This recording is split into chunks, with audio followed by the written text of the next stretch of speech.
Olá, galera do segundo ano, como é que vocês estão? Hoje, na aula de literatura, nós vamos ter a oportunidade de continuar estudando sobre o simbolismo, que nós começamos no nosso encontro online, né? E também vamos estudar a respeito do impressionismo, ok? Então, esse conteúdo faz parte da aula 8, tá bom? Se você quiser acompanhar também no seu livro-texto, abra o livro na página 111, certo? O seu livro-texto do segundo ano. E vamos agora, então, compreender esse assunto. Vamos lá. Eu já comecei a falar para vocês sobre o simbolismo, né? Fiz uma introdução, citei lá alguns textos e hoje a gente vai aprofundar esse conteúdo, beleza? Então vamos lá, olha só. No século XIX, como eu expliquei na aula sobre o parnasianismo, nós temos uma época chamada Belle Époque na Europa, né? Que defendia que a realidade precisava ser observada ali por meio da ciência, né? Que tinha ali uma certa elegância em tudo que se propunha a fazer na arte.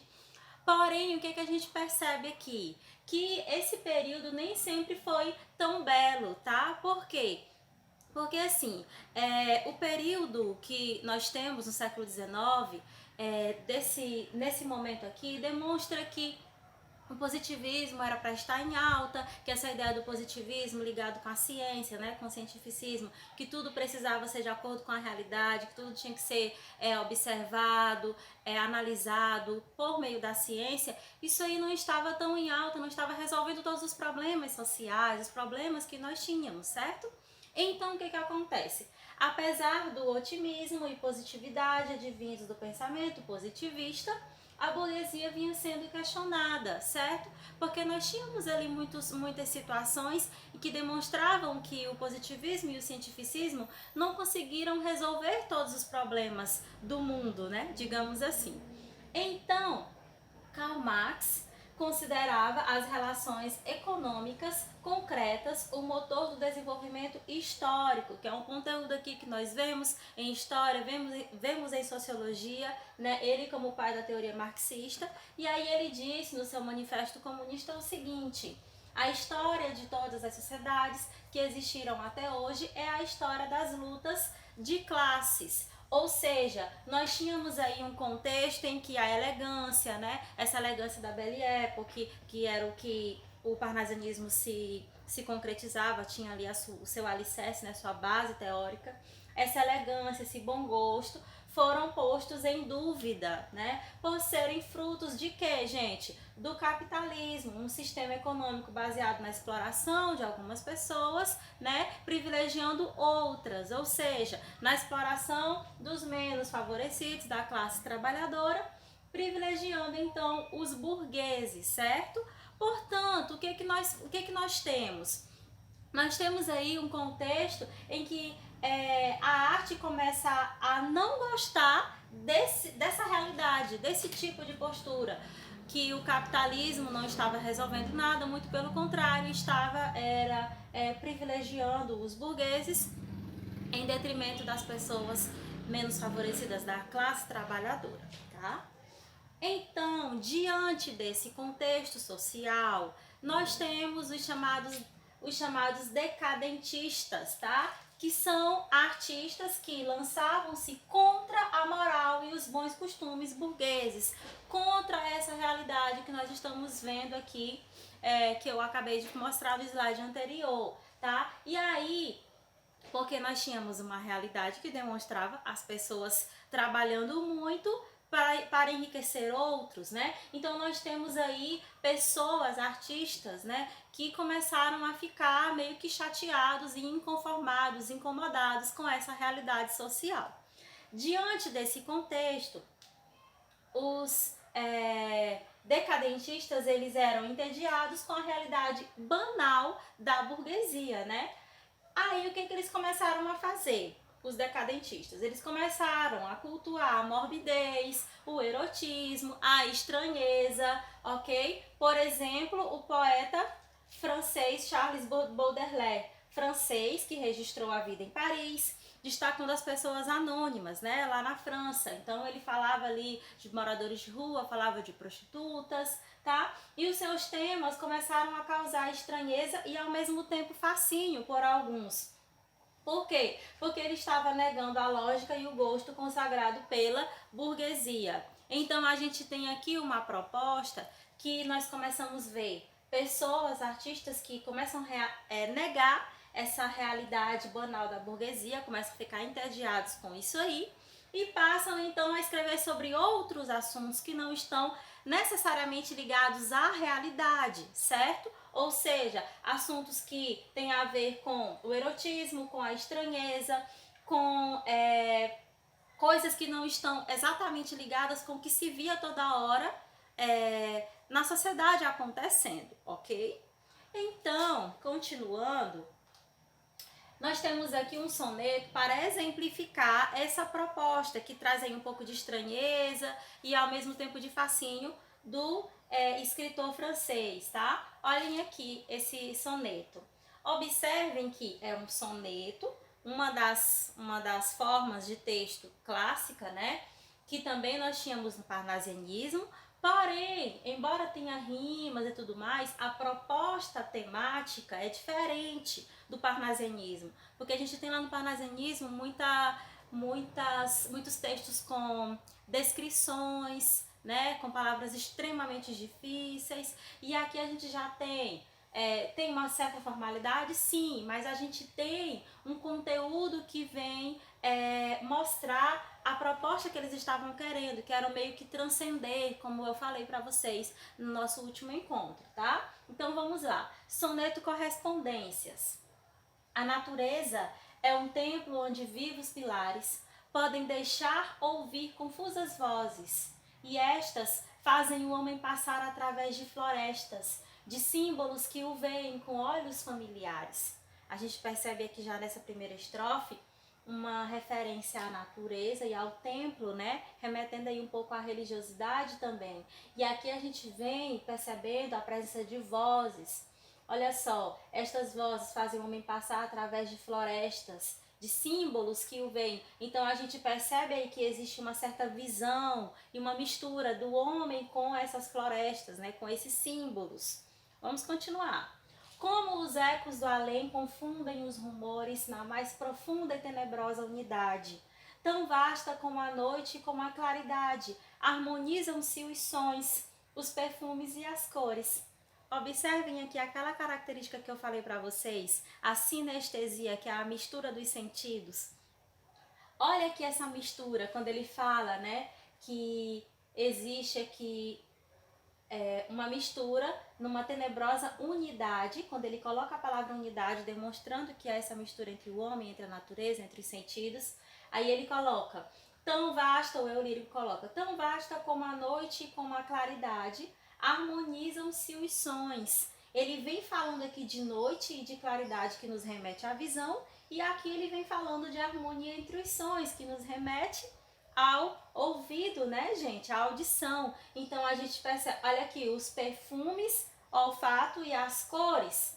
Novamente a visão. A gente percebe claramente aqui uma mistura. Ele querendo colocar essa ideia de unidade em relação aos sentidos, que é a proposta da figura linguística sinestesia, que é uma das características do texto da estética simbolista, tá? Como a gente consegue perceber aqui claramente, né?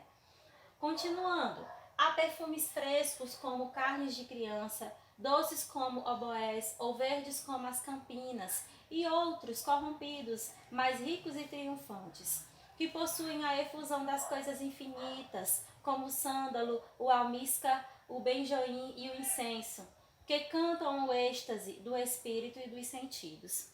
Observem que a gente tem uma certa proposta transcendental, né? Uma ideia aqui que não tem muito a ver com a realidade e que ele coloca essa mistura de sentidos, de sensações, como vem mostrando aqui a respeito de alguns objetos, colocando a visão, E depois ele coloca aqui o elemento musical, ó, que cantam o êxtase do espírito e dos sentidos, como se ele quisesse demonstrar esse êxtase do espírito que está ligado com os próprios sentidos que o ser humano tem, né? Então a gente vê aqui também um aspecto musical quando ele coloca a própria palavra cantar, né, o verbo cantar, e coloca aqui pra gente também a respeito dos sentidos. Como a gente vê no título, o soneto é correspondências. Então, a proposta simbolista é justamente falar dessas sensações, desses sentidos, dessas coisas que nós vemos e sentimos, meio que saindo um pouco da realidade e demonstrando aí que tudo isso tem uma certa ligação. Como ele coloca, correspondências é você trocar, né, informações, é como se aquele quisesse que essas informações, que tudo isso estivesse junto, né? Há uma troca de sentidos com uma unidade, da natureza com o homem. Ele faz uma mistura, mas essa mistura a gente consegue perceber que tem uma lógica, porque ele está falando aqui de mistura de sensações, né? Que é o que justamente o simbolismo quer nos trazer com essa proposta de transcender a realidade, com essa proposta meio mística, de não falar exatamente do real, como eles estavam entediados, né? E sim falar de outras coisas que transcendem a realidade, ok? Então vamos continuar. Aos poucos, o termo decadentismo foi sendo substituído por simbolismo, tido como mais adequado aos interesses daqueles que não se identificavam com a estreiteza do cientificismo positivista e desejavam se abrir ao mundo do sonho e do desconhecido. Percebe que aqui se justifica o termo simbolismo. Por que é essa ideia de símbolo, né? Porque eles buscavam justamente sair desse cientificismo que nós tínhamos até então, querendo que tudo fosse real, que tudo fosse de acordo com a realidade, que tudo fosse testado, que tudo fosse levado ali pela ciência, mas não, eles queriam ir para o mundo dos sonhos, né, o mundo do desconhecido, tá? A gente tem até aqui uma tendência um pouco psicanalista nesse tipo de texto por conta do Freud, né? Então, a gente percebe aqui esse destaque para esse mundo do sonho, tá? E do desconhecido. Era um caminho para a exploração voluntária dos espaços que, à luz da razão, ou seja, a razão, positivismo, cientificismo, né, que a gente estudou, não costumava iluminar. Claro, né, gente, que essa proposta não tem nada a ver com o que o positivismo e o cientificismo buscavam, que eles não falavam de sonhos, e sim da realidade. E o simbolismo vem, então, destacando esse mundo aí transcendental. Muito bem, então eu listei aqui para vocês, só para a gente relembrar, que eu até citei isso aqui para vocês na última aula, mas vamos lá, para fixar aí.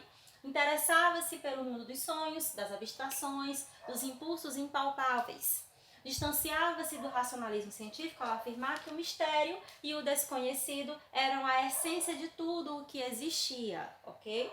Por isso, opunham-se à descrição e à clareza parnasiana, preferindo o quê? Preferindo ir além da aparência para alcançar a alma. Aqui a gente tem a diferença clara entre parnasianismo e simbolismo, né? Que só se preocupavam com a descrição, com a clareza, com o aspecto formal do texto e esqueciam aí de outras coisas, que nesse caso o simbolismo já busca destacar, que é alcançar a alma, tá?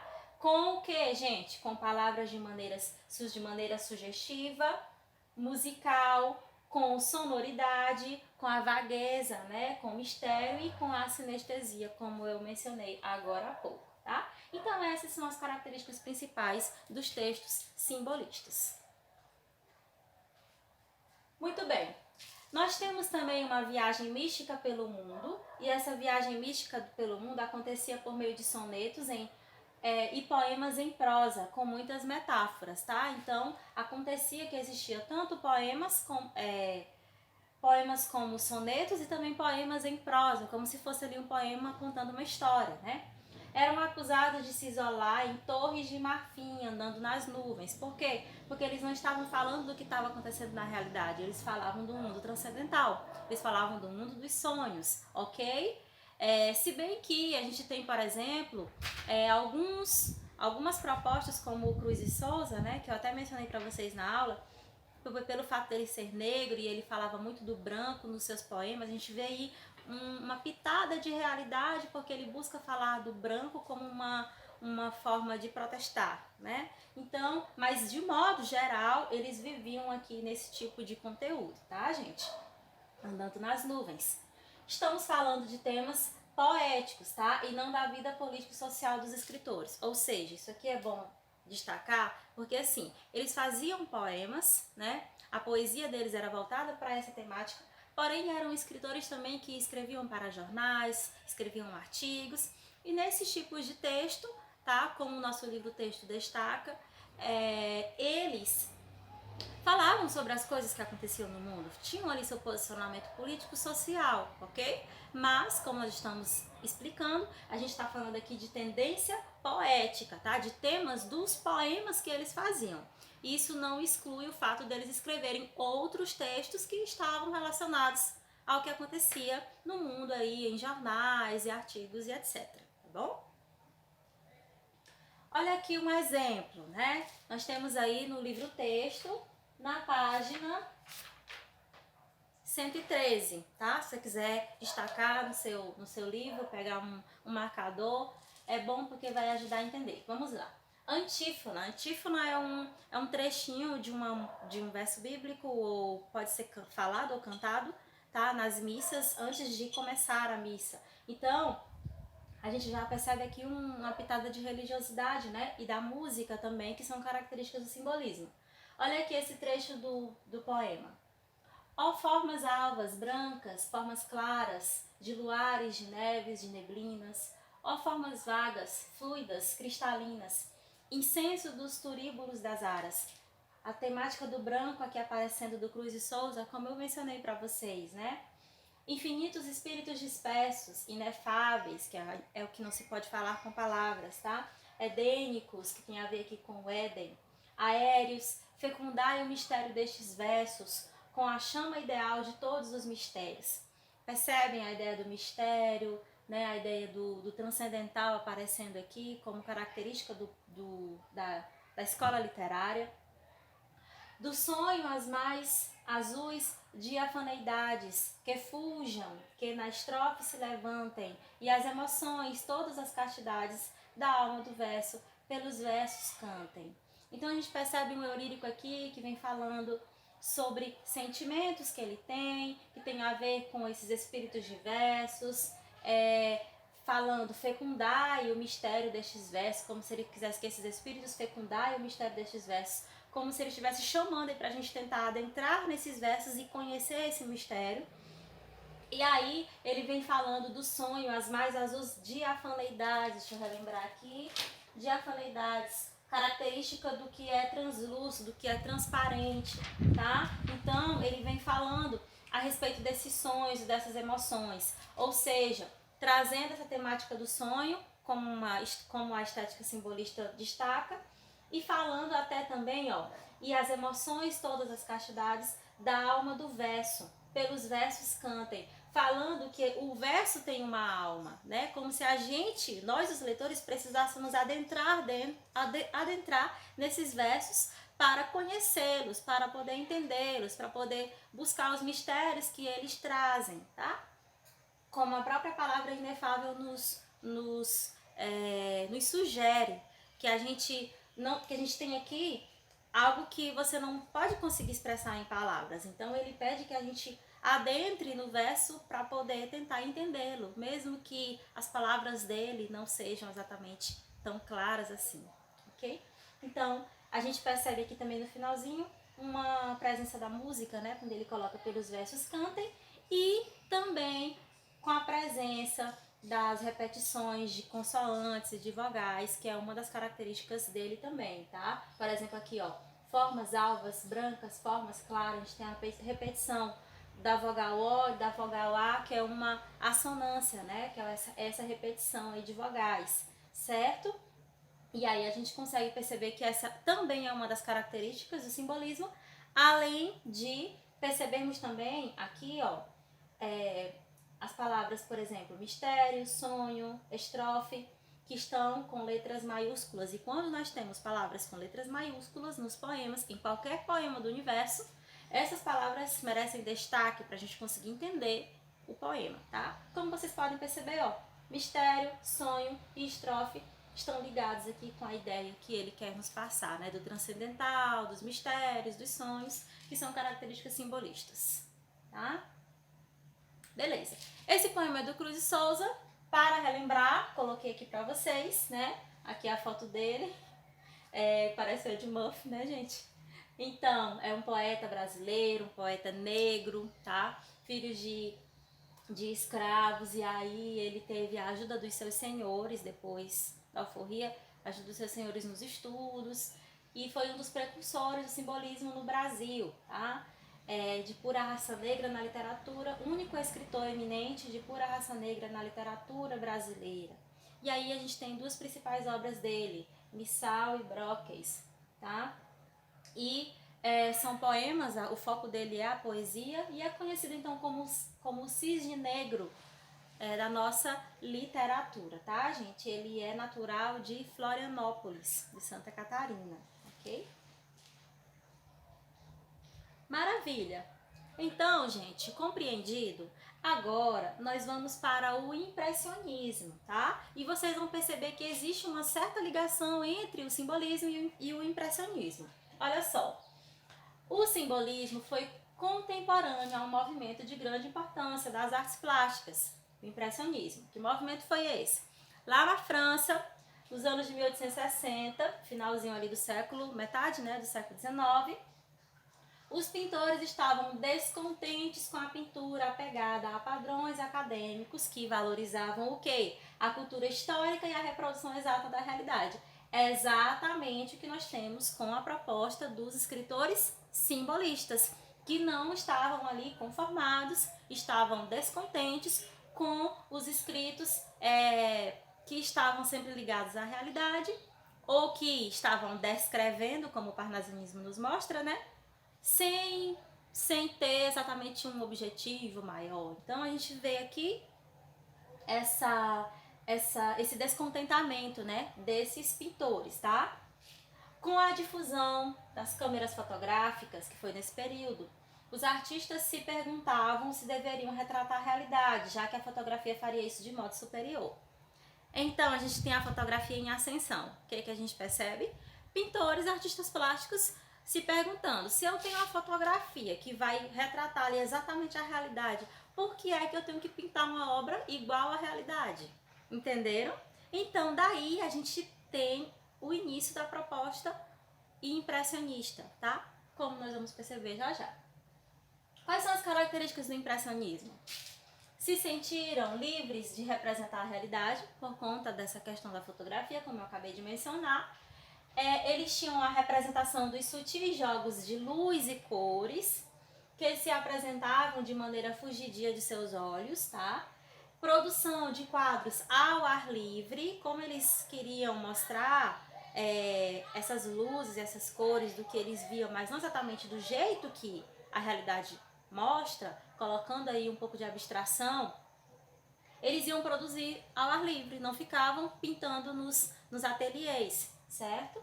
Rejeitavam os contornos claros e precisos para utilizar pinceladas livres numa experiência inovadora, certo? Como, tia? Olha aqui os exemplos. Esse quadro é Impressões do Sol ao Nascer, de Claude Monet, 1872. Olha que bonito, gente. A gente tem exatamente o que eu estou acabando de falar aqui nas características, né? É uma característica que mostra luz e cores. A gente tem a ideia de que ele está aqui à frente dessa imagem, pintando essa imagem. Só que o que a gente consegue perceber, como a gente tem aqui na legenda? Impressões Sol ao Nascer. Ele mostra aqui o nascer do sol, mas não mostra exatamente como é. É só a ideia, né? É a realidade sendo colocada, mas não exatamente como ela é, tá? E ele coloca a mistura das cores, que é uma tendência, mas com certa abstração, porque ele não é obrigado a mostrar a realidade do jeito que ela é. Essa é a ideia. E aí, por isso que, quando esses quadros, principalmente esse aqui, quando esses quadros começaram a ser expostos nas exposições lá na Europa, as pessoas começaram a criticar, dizendo que parecia apenas um certo impressionismo, né? Só impressões. Por isso que eles se autodenominaram impressionistas. Eles decidiram, então, dizer que essa era a tendência deles, que era realmente mostrar impressões que eles tinham da realidade, não necessariamente mostrando a realidade como ela é, tá? Observe mais um exemplo aqui. O Lago de Annecy, de 1896. Aqui a gente já tem o quê? Uma tendência que é chamada de neoimpressionismo. O que eles faziam?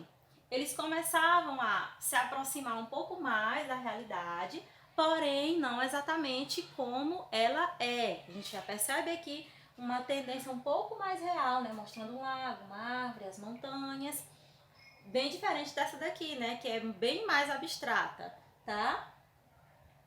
Aqui a gente já tem o início aí de uma ideia de figuras geométricas, tá? Como vocês podem perceber, figuras geométricas, que nos remete à ideia do cubismo, que vai ser uma tendência que vem ficar mais forte alguns anos depois com as vanguardas europeias, tá? Então aqui é o início dessa proposta, ok?